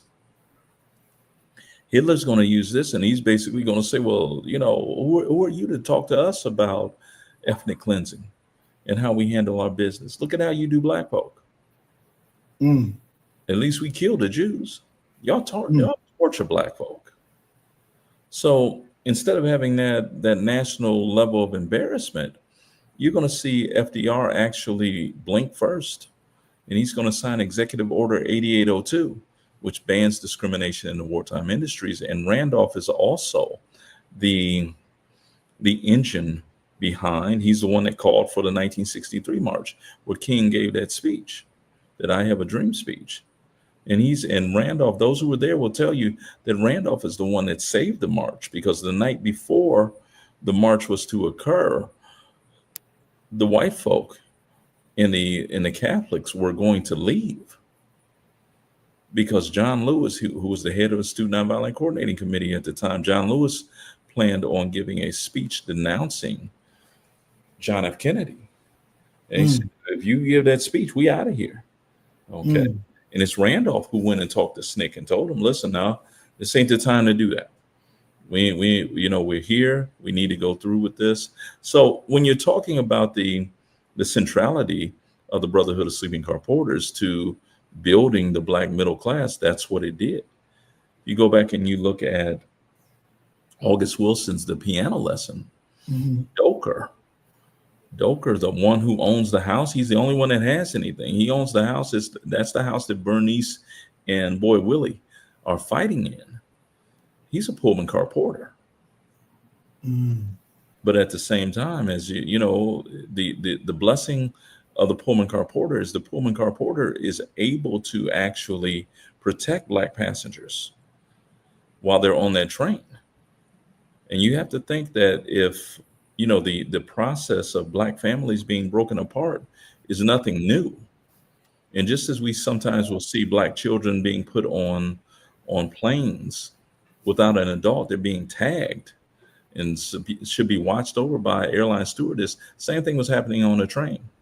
Pullman car porters took care of Black children and made sure that they were safe. Same thing with Black women. They were able to arrange, even in the post-segregation period, they were able to arrange all Black cars. Oh, wow. Yeah. Yet at the same time, now that's the blessing, but the curse is they serving white folk. And you know what comes with that. A whole bunch of ignorance and disrespect. And, he talks about the idea of them not even wanting to call them by their name. They just call him George in honor of George Pullman, the owner of the railroad. But if you go back, I want to say the brother's name is Anthony Broder, the actor. He stars in a movie titled, I want to say it's a Million Men or 1,000 Men Named George. It's about the Pullman car porters. Excellent film. Wow. Very, very interesting. So this Black Union of the Pullman Porters, was that the first African-American union? The first major one. The first major one. You have to think that the American Federation of Labor, the AFL, gives them a charter. The AFL is the union of skilled workers. So that really means something. These men are skilled laborers. Yet at the exact same time of them being unionized and having, some worker rights and being paid extremely well for the time, they're still Black workers. And they're the gold standard, but that gold standard is definitely tarnished because they have to work long hours. And if their replacement doesn't show up, they're not allowed to leave their post. They have to continue to work. So it's a lot that went in with being a Pullman car porter. And when you really think about it, the idea of there being beds and there being white folk there, and them feeling like, who would know? So they trying to get Pullman car porters to, they sexually assaulting Pullman car porters. That's a part of the job. That part kind of shocked me. because I wouldn't have thought that they would have had to deal with sexual harassment because all the Pullmans were men. Oh yeah. Oh yeah. I mean, come on, man. Come on. Mm. Come on. The white women, they get to a point where they're like, well, who would know? And he's cute. They find out. And then and that's talking about women. The sexual perversion of some white men would have also opened them up to that. Mm. Wow. And what do you do if you're a Pullman car porter? Do you go ahead and yield to those demands, or do you decline them and possibly get a complaint that will cost you your job? Mm. Wow. Wow. That's something else right there. Mhm. So they were, and I didn't know the Pullman car porters were so prominent in the civil rights movement. Oh yeah. Um, Yeah, I mean, follow the money. The Pullman car porters have money. They have meeting spaces. Okay, when you look at who funded because go back and think about it logically. Dr. King, with all that he did, Dr. King got a lot of black folk locked up, and he got they had to raise a lot of bail money. Where do you think that money is coming from? It's coming principally from three sources. One is blues musicians. They are the rock and roll stars of their day. Second is the Jews. You say whatever you want to about them. The Jews gave a lot of money because they're participating in many of those protests, those lunch counter sit-ins and things like that, because the relationship between blacks and Jews has not been severely damaged until the Bakke decision that comes up about affirmative action. And then the other group is going to be the Pullman car porters, because they have money and they have the ability to travel from place to place. It reminds me of how white folk could not figure out how David Walker's appeal was able to make it throughout the nation, because he's not sending it through the mail, but it was longshoremen who were carrying it throughout the nation. Pullman car porters are kind of in the same situation because they're mobile. They're able to go from location to location without any problem. Mm. Wow. Now you mentioned the Bakke decision. What is that? Alan Bakke, Jewish gentleman, early 1970s. He, state of California, he sues about affirmative action. He was trying to get into the California system to be a medical doctor, and Bakke was denied admission. And he says, well, if you had not set aside slots for black folk, I would have been able to get in. And that wasn't true at all. He still wouldn't have had the necessary scores to get in, but he winds up suing, and it causes a major rift because it's the first really significant legal attack upon affirmative action. And Bakke is going to be allowed to go to medical school. I want to say, if I remember correctly, he ends up flunking out. But that begins the attacks upon affirmative action and the unraveling of affirmative action being what it initially was intended to be, which was reparations for black folk. And so you're going to see a loosening of it, and no longer will it be aimed at black folk. It's more going to be aimed at non-white males. So that opens the door for white females, opens the door for everyone else. So it goes from being a black reparations program to one that any quote unquote minority group could have access to. Mm. And so looking into the porters that they had, it took many years for it to actually catch on for blacks to join their union. dealing with the internal division and not trusting one another and believing that they would lose their jobs Well, if I mean, joined yeah, the union. yeah, you're going to lose your job. That's got to be a palpable fear. You know, if you step out there and this fails, you're gonna lose your job, and you'll never recover from that. Mm, That's a significant fear, and you have to remember, like when we started off talking, the longest running war in America is between workers and owners. So Randolph being able to arrange for this development of this black union, because when you talk about the availability of not just black but other poor working people, why don't we just fire all those porters who are trying to unionize and replace them right now? Do you not think that other people would like to have access to this money that would allow them to becoming middle class? Yeah. Is there something special about the porters that we can't get anybody else to do that job? That's an issue. So yeah, you're within your right mind to be concerned about losing your position, your livelihood. mm, mm. Did they win the strike that they went on? Did they win? Which strike?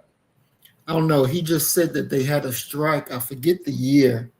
I didn't write the year down, but he said that they did go on a strike. Was they Oh, successful? they're going to end up striking for better conditions. End Mm, up striking because a big part of what the Pullman car porters are dealing with is the blatant raw disrespect of these people won't even call us by our names. They mm, just call us by George. Hey, George. Okay. So you have that. You have working conditions. Like if once again, if your relief doesn't show up, you got to keep working. That they don't have a mechanism for that. So going on strike and then surviving it, yeah, they won. They won. mm, But eventually, when you see transportation change from trains and what have you, it's going to in many ways lessen their power because they're really not needed that much. And it's very similar to what we see in other areas of civil rights, that the pursuit of integration, mm, the advancement of mechanization of quote unquote business is not going to be a kind, positive development for Black America. There's a mm, great moment in, although I'm not a Hill Harper fan, in Lackawanna Blues. There's a great moment where Hill Harper's character is walking down the street at the very end. And he says the one thing that we never thought about during the civil rights movement was that every time a white business door opened and welcomed us in, a black one closed, because black folk are going to, we're already dealing with a shoestring budget. mm, And so when you pull any of the financial contributions of as far as black patronage goes, because white folk are able to get their product cheaper because they're buying it in masses. You think about a little corner black convenience store, it can't stand up profit wise and price wise against a Walgreens, a right. CVS, a Crest, a Woolworth during Mhm. that time. So you're at a disadvantage already. How many black grocery stores do we have? They can't stand up against a Kroger's, against a HEB, a Big Bear, or what have you. It's a numbers thing. Wow. So, Doc, we know that the history in America with unions, I remember in high school, they were teaching us, and they would actually break out into physical fights Oh yeah. where the union versus the police or versus, the ownership will bring in his thugs to beat up the union people. Certainly. Talk about that. What was the... They're extracting labor from you. They're going to force you to work according to their terms. And one of the most disruptive things, and it's once again the thing that out of everything that they imported with them, these new immigrants, the idea of worker rights, the idea that if I get hurt on the job, you should be taking care of me. I deserve something. The idea of having a standard, when I talk about labor, I talk to my students about what should be the standard work week as far as days and hours. And they come up with this ridiculous 5 days a week, 8 hours a day. And I ask them why. Well, that's just what it is. Well, no, it wasn't always that. It used to be six days a week, 16 hours a day. Oh, wow. Yeah, well, this is a Christian nation. Like Chick-fil-A, you didn't work on Sunday, but you did 16 hours a day. Now you got 8 hours off. Now, if you choose to waste them by sleeping, by traveling, to and from the job, and by, not spending them with your kids, that's your decision. But it was 16 hours a day, 6 days a week. There is no worker rights, no things like that. And think about how lucrative that can be for you as an owner to have your people working around the clock. Okay, you're never not producing product. You're never, you're making money in your sleep. What would you do to protect that? Go and hire some people who haven't been able to keep or maintain a job, to go beat those people up if they won't show up to work, to lock them out. We're talking about very brutal conditions, and let's not forget that any job that you go to, you see that it used to be red, white, and blue as a laminated sheet that talked about labor and how children under 16 are not allowed to work full time. Why do we have those laws? Because that's what they were doing. There's a reason why you're not allowed to chain workers into a factory anymore. The Triangle Shirtwaist Factory company, fire, where these women burned to death.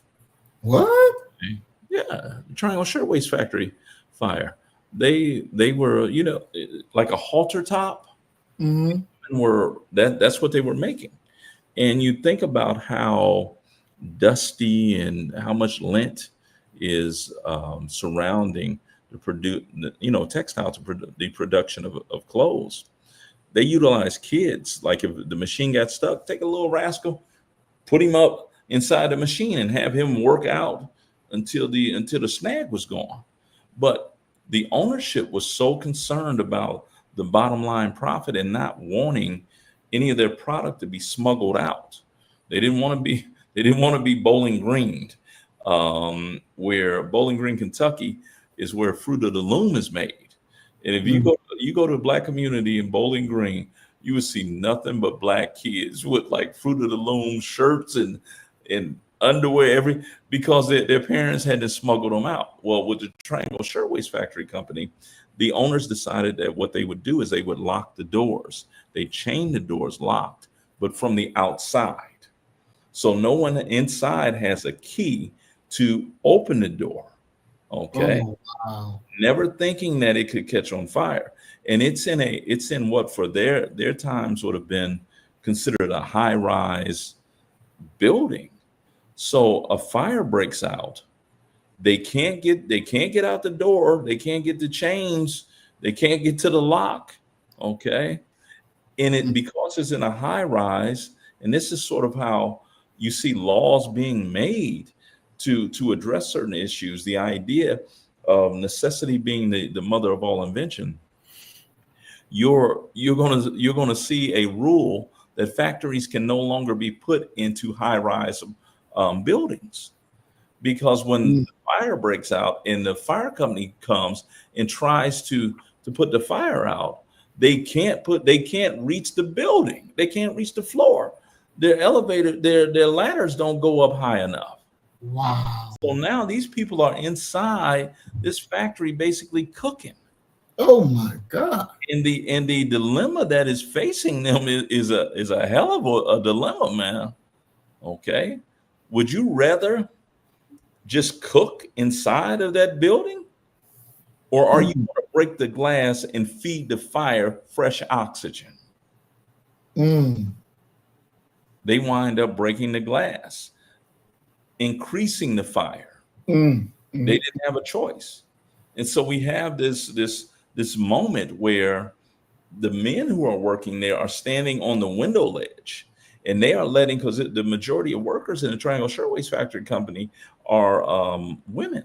So they help the women up on the ledge, give them a kiss, and then push them out the window to their death. And the sickening thump, thump, thump, thump of their heads hitting the concrete. oh my God. Okay. So you're going to have some laws to address that, deal with that. And the sick thing is the ownership of that company don't go to jail. They don't go to prison. They were fined. Mm, And then 2 years later, they did the exact same thing, had another fire in one of their factories. And they had those women chained up inside of there, and the same thing happened. And they still didn't go to prison. mm. Good Lord. So that's the pursuit of profit. And when you're talking about exacerbating that with the presence of Black folk, come on, you got a problem, because you know they ain't gonna treat us right. Not at all. They gonna work us like they gonna beat on us like a rented mule. Mm, mm, mm. So regardless of if you're talking about people who have a relatively good position, the Brotherhood of Sleeping Car Porters, or if you're talking about Black folk who are doing maids work, maids were they didn't get a Social Security check.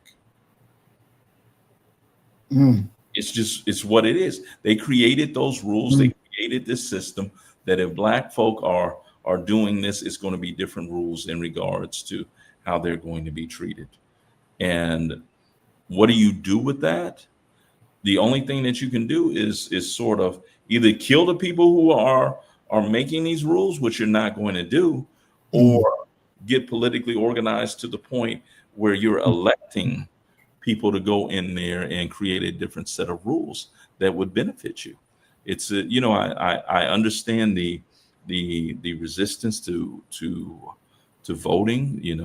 Outcast Andre 3000 said, "Why should we vote? Because there's no one running but crackers."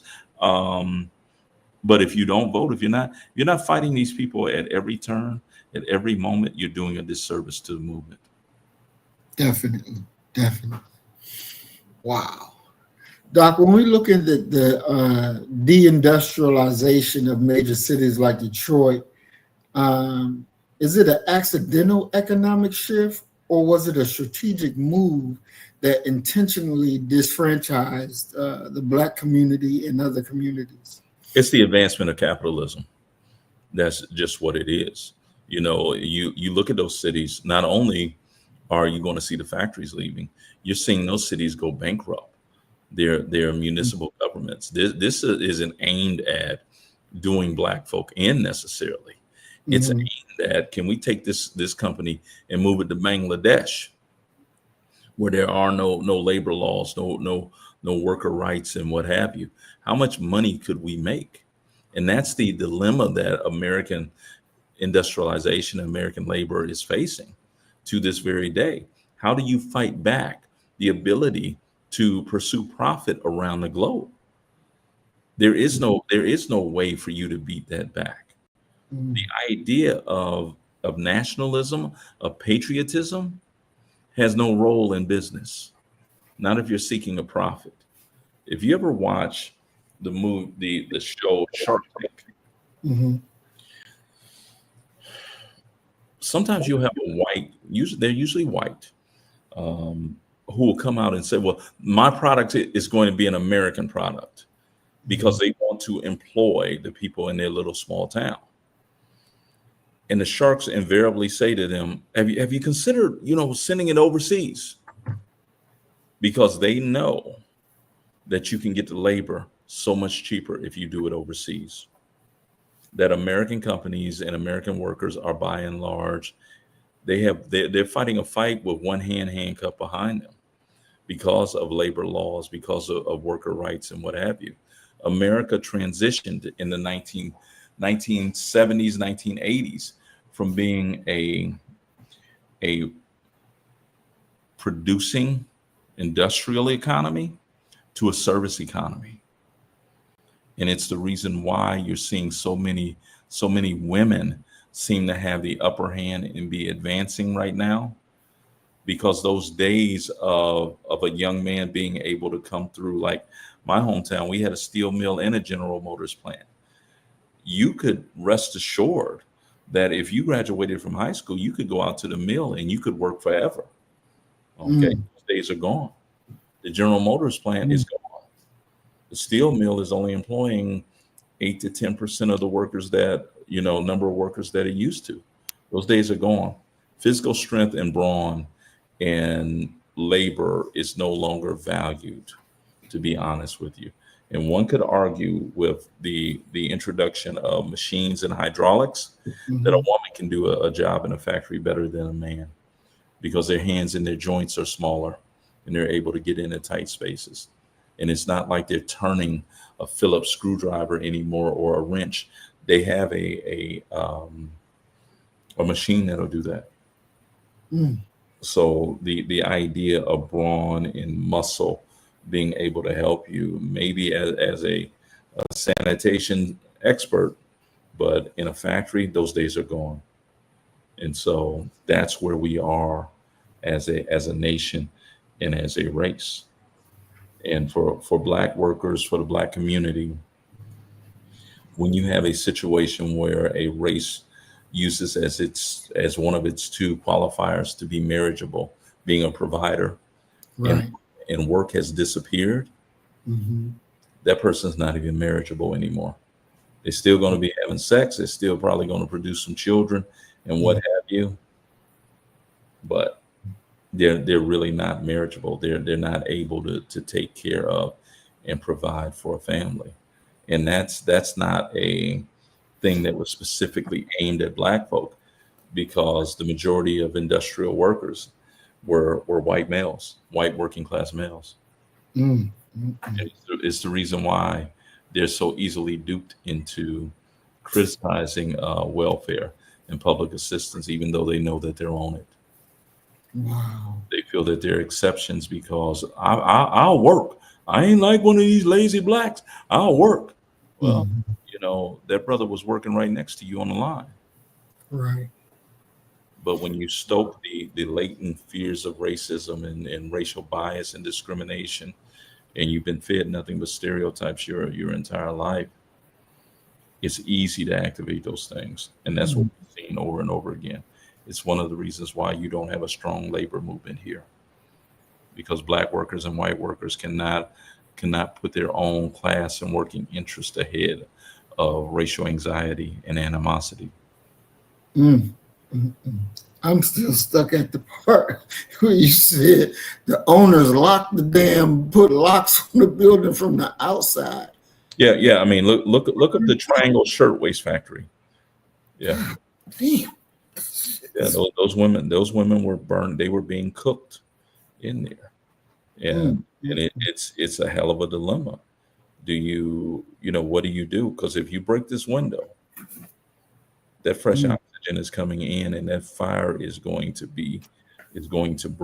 Or you sit there and you burn, and hopefully you live long enough that all of the cotton and the clothes and stuff burns and the fire goes out. It's a no-win situation. So they broke that glass and they pushed those women to their deaths. God damn. Was these Black women? No. Oh, thank you. No, these weren't Black women. These were immigrant women. These were working women. I mean, they were white women? They weren't white yet. You get what I'm saying? These are the new. Okay. They're not white yet, and it sort of brings into focus the idea of how they were treated as well. We like to make new immigrants invisible. We like to make them white at opportune moments, but no, they were still new immigrants. And it's one of the reasons, who's going to care if they get burned up? Right. No one's going to care. They're not white. And Mhm. it's one of the needs, one of the reasons why we need to we need to reevaluate things like feminism, because these elite, politically educated white women who are agitating for greater rights, that argument is often fashioned and presented like, well, they, we need to be able to work as well. Well, ain't nobody ever told women they couldn't work in America. Nobody. Poor and working class women, regardless of if they black, white, red, yellow, they've always had to get out there and get it. Always. Okay. That ain't what these elite women are talking about. They ain't trying to go work in no damn factory. They're trying Right. to inherit the profit that's coming off of the factory. Okay. Mm. They weren't, you didn't hear of no notable elite white woman dying in the Triangle Shirtwaist Factory fire. No, that ain't their role. The idea of being politically educated and politically active proves that you're privileged. The majority of Americans were not engaged in politics. They don't have the time to do that. They need to go work. You got that 16-hour shift you need to do. Mm. Mm. Mm. So after that, is this where we come up with workers' rights after the fire? Oh, it's been a continual fight. Been a continual fight the entire time, Mm. of unions agitating for Mm. worker rights. It's just what it is. Mm. This is not, it hasn't been a linear struggle at all. It's been one where people have literally died behind the idea of things like workers' comp, insurance, and those battles are not over. When you look at like a city like, I think it was Detroit, that went Mhm. bankrupt. Well, Mhm. all those African Americans, all those workers, regardless of their racial identity, all those Mhm. retired grandparents who were counting on that check, it don't arrive no more. We ain't got no more money. Mm. So what do you do when your money is cut off like that? You would like to say, well, hopefully their house was paid for. Even if that house was paid for, they got to pay property taxes. Wow. So homelessness is a very real option, almost Mm. inevitable and this is going to get worse because people no longer have pensions. So what you got in your 401k is what you're going to walk out of here with. And if you did not invest in that, and Mm. think about with Americans, living paycheck to paycheck, how many of them are investing in their retirement? How many of them are thinking about retirement early in life? Mm. Because there's going to come a time where there will be no more work. Walmart might hire 4 to 8 senior citizens to serve as greeters. Mhm. And I guarantee you that they got them on a peasant's life insurance policy as well. Exactly. Exactly. Mm. So, Doc, back to the question: do you think that what happened with the deindustrialization, Philadelphia, Detroit, all of these cities, Chicago, was that something that was done because of just everyday labor stuff, or was that a strategic move that the owners decided for our best benefit, we're going to move our factories to overseas? Yeah, for our best interest, we're going to move our stuff overseas. I mean, look at what happened with Trump's tariff. Okay, Mm-hmm. Okay. and he's talking about, well, if you bring it in, you're going to have to pay a tariff on it. Look at how the prices of cars skyrocketed Mm-hmm. because people are saying, whoa, but this part comes from here, this part comes from here, we have to import this part from here, and this part comes from here, and then it's got to go back over, and then it's going to have to be fabricated over there, and then we're going to have to bring it back and pay another tariff on it. Mm-hmm. Companies they're pursuing profit. Mm-hmm. And one of the most ironic and unfortunate aspects of their pursuit of profit is this one, that oftentimes they're shareholders who are agitating for better profit as far as dividends and stock, and Mhm. for their stock to rise, are the workers themselves who have been disenfranchised. Mm. You've lost your job so that your stock will go up. Mm. You don't have a job anymore. Mm. Mm. So it's really a very peculiar. And the thing is that if you're not dealing with stocks and you're not dealing with 401k, Mhm. what you Mhm. gonna have at retirement? Mm. So it's a hell of a position to be in. But there wasn't a larger, beyond general white racist thinking and what have you, that would happen on a shop floor, that they're going to promote some white folk and maybe not some black folk. But when you're talking about the upper echelon, no, they're dealing with numbers, and those numbers have nothing to do. You can be quite sure you want to get 100% black employment. Allow companies to pay black folk less than they pay white folk. They would go out and hire all black folk. It's about profit, man. Mhm. That's Wow. what it is. It's profit. There is no larger racial conspiracy. There is that it doesn't exist. Mm. Not when you're talking about this development of capitalism. They need to have those jobs over there in Bangladesh and Swaziland, so that those Mhm. people can actually get a paycheck and can buy that product that we're gonna sell to them.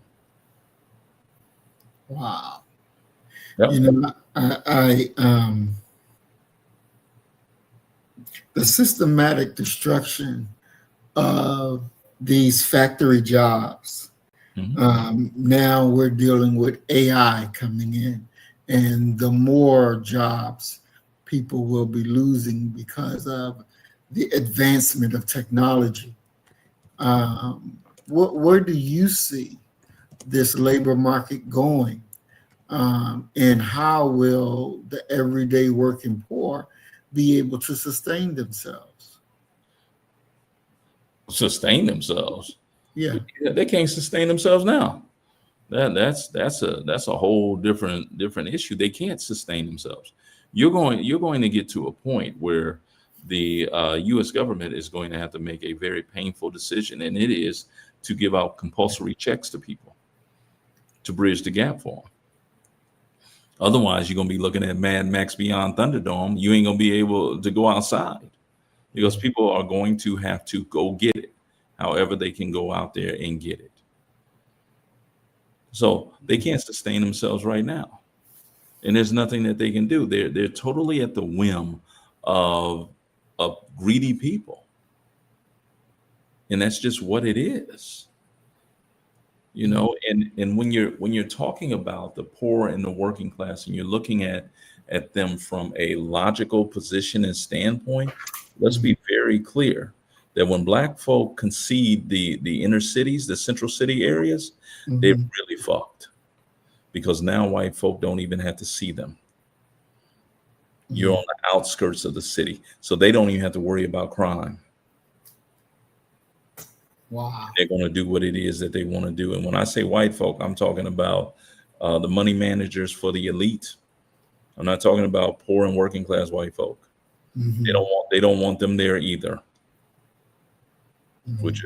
With your meth abuse and your prostitution and your drugs. Get out of here with that, Roger. Mm. Mm-mm. Wow. That's bad. That's bad. When you look, Doc, and we're at our time, but in your closing remarks, if you could address this question.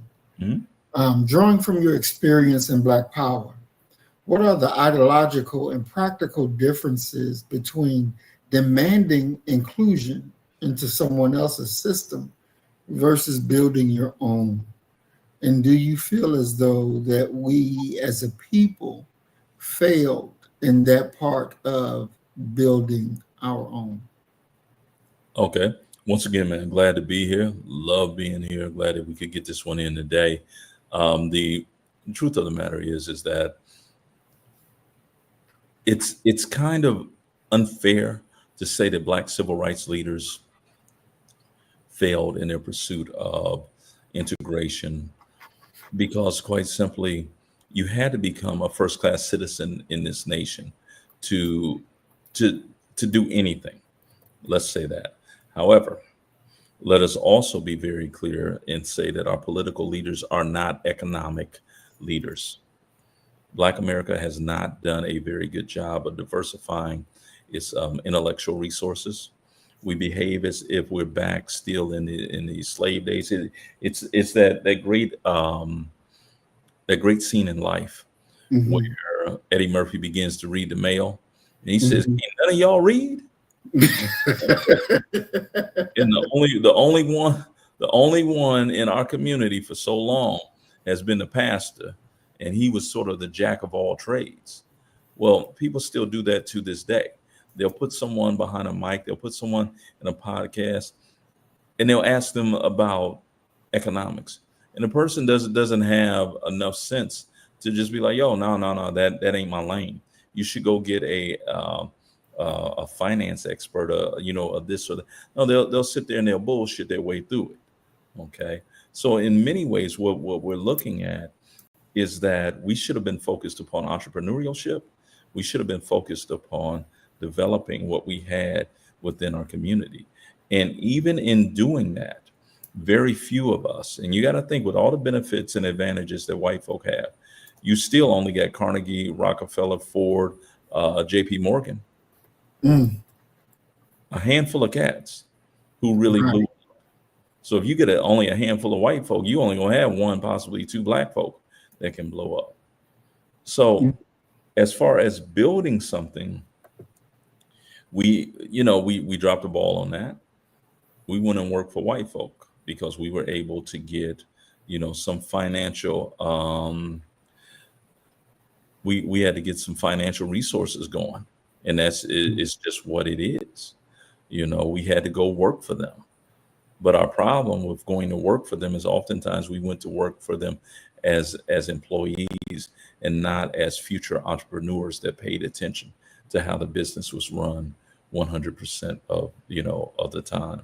So we dropped the ball there, but we're no different. Let's be very clear. We're Mhm. no different than the working class and the new immigrant um, average Joes who are trying to make it in a capitalist nation.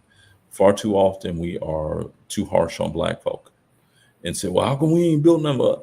Ain't nobody else built nothing? Not really that significant." You got a couple who did it. You had Jeff Bezos, you have Right. Gates, you have and these cats, they caught lightning in a bottle, kind of. And what Mm. we have to do is we have to begin, Mm. and I believe that some of us are already doing that. We need to turn our attention towards entrepreneurship, and everybody's not an entrepreneur, but you at least have to be financially literate. Mhm. You have to understand how this thing works. Because if you don't understand how it works, you're going to continue to get exploited, and you're going to continue to strengthen the people who and the systems that are building wealth off of your back. Mm. So ultimately, when we talk about labor and we talk about black workers, nobody, nobody in this nation, nobody on this planet has worked as hard as black folk have. Nobody in any distant universe has worked as hard as we have. So that should be a hell of a clue that it ain't all about hard work. There's some other Mm. things that are involved. Mm. And we need to direct our children towards figuring out what those other things are. And as Mm. Public Enemy Chuck D said, turn off the radio. We need to turn off the radio. We need to turn off anything that is not aimed at uplifting Black America and improving our minds. And I yield, brother. Mm. Mm. Excellent, Doc. One more question, because it just came to my mind as you were speaking. Mhm. Black Wall Street. Huh? And we always talk about how good this, and Black Wall Streets were different parts, were at different parts of the country. Yeah. But the question, once it was destroyed, Uh-huh. why we never rebuilt. Well, I mean, when you're talking about rebuilding, I mean, let's go back, and this may be the most succinct way of answering this. Why didn't that white insurance company pay off Earl Little's insurance claim? Mm, Malcolm's father. right. Why didn't, and what you ultimately end up with, Hmm. regardless of how business savvy you are, how what political you are, or what have you, white corporations have a way and a means of saying, fuck you, make me do it. Mm, And so mm, there's a lot of reasons for why it probably wasn't rebuilt, because white insurance companies can simply say, well, you weren't insured according, with that. mhm, Like down here, it's very difficult for some people to get insurance. When a hurricane comes through, mhm, they'll tell you, well, no, no, no. Now there's damage here. Your hurricane insurance covers wind damage. All of this flooding, that's water. And they will not honor your mm, your insurance claim. So there's a lot of reasons that go into it. And ultimately, we would like to say that it's a race thing, right. but I guarantee you that it's white folk going through the exact same thing.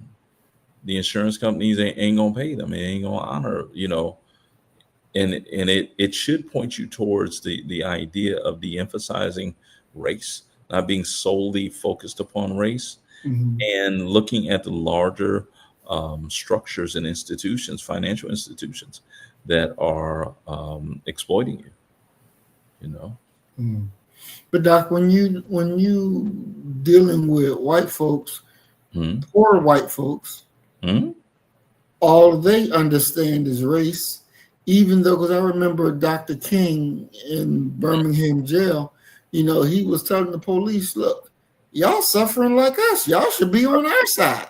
Certainly, So they they're they addicted, were. they're addicted to whiteness. They're addicts. We talk about methamphetamine, we talk about crack, we talk about cocaine, whatever you. The biggest addiction that is affecting white America is whiteness. They're addicted to it, and Mm, it's what they go to first. I was in Walmart, and there was a sister who was on the phone talking way too loud. I'm talking about, I could hear her 10 rows away, and she's talking just an exaggerated manner. She trying to act what she probably believes as a strong black woman, very black.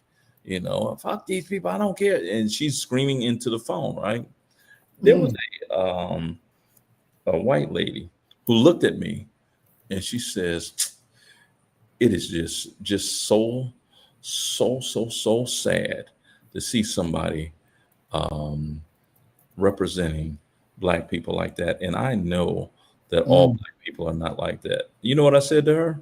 mm, I said, I think that she's doing more damage to the idea of women and womanhood than blackness. mm, I said, you should go over there and let her know that she's not acting like a woman. mm, But because this nation is so addicted to the idea of race, you don't even look at it as well, that's a woman as well. And another woman should go over there and try and correct her and straighten her out. No, you look at it from a racial situation, and it guides us towards these larger societal questions, like the brothers, and they actually caught them today or yesterday, that broke into the Louis Vuitton store up in okay. Chicago. Okay, good, because who do you think that they terrorizing on a daily basis? Right. Us. Hmm. And so we have to in many ways recognize that our white countrymen have been basted, and I'm talking about their DNA, has been basted in the idea of white might equals right. And the unfortunate thing, to take it all the way back to labor, is that until they divest from their addiction with whiteness and the privileges that they think should come from that, Mm-hmm. we can't join with them in a class warfare against capitalism. We can't, because we can't trust them. Exactly. Exactly. So although I'm a democratic socialist, okay, that's who I am politically. I know that I cannot abandon Black power in my focus upon uplifting Black America, because I can't trust them. There's nothing in their history outside of John Brown raiding Harper's Ferry that leads my mind to believing that they would do right by Black folk if they put on top. Definitely. I thoroughly agree. Last question, a little bit off the topic though. We know that Charlie Kirk has just got popped the other day, sprung a hole in his neck.